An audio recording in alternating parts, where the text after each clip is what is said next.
এর মধ্যে গুরুত্বপূর্ণ তিনটা প্রিপোজিশন যেখান থেকে আমাদের প্রশ্ন কমন আসে।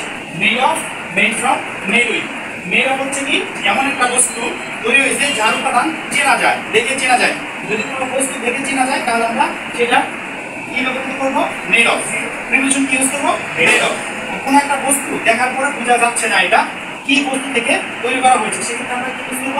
Made from. এমন একটা বস্তু যেটা দেখে আসলে বোঝা যাচ্ছে না এবং এটা ধরাও যাচ্ছে না এবং এটা একাধিক উপাদান দ্বারা তৈরি, তাহলে আমরা সেটার ক্ষেত্রে ইউজ করবো মেড উইথ। তাহলে মেড অফ কি চেনা গেলে বস্তুটা সরাসরি চেনা যদি যায়, যেমন এই যে বেঞ্চ, তাহলে the bench is made of would.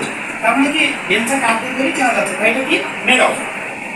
মানে মেড ফ্রম, তাহলে মেড ফ্রম যেটা চেনা না গেলে, যেমন উদাহরণ কি হতে পারে, আমরা একটা উদাহরণ দিলাম, যেমন এই যে বুক, তাহলে the book is made from tree. তার মানে কি গাছ থেকে তৈরি হয়েছে কি বোঝা যায়? বোঝা যায় না।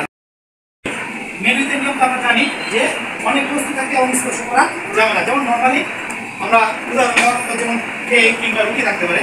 ওকে, the cake is made with flour, যে কেকটা ময়দা দিয়ে তৈরি। আসলে কি ময়দা এর মধ্যে বোঝা যায় যেটা ময়দা, আটা আছে, ডিম আছে, চিনি আছে, আরো কথা আছে। তো এই তিনটা খুবই গুরুত্বপূর্ণ।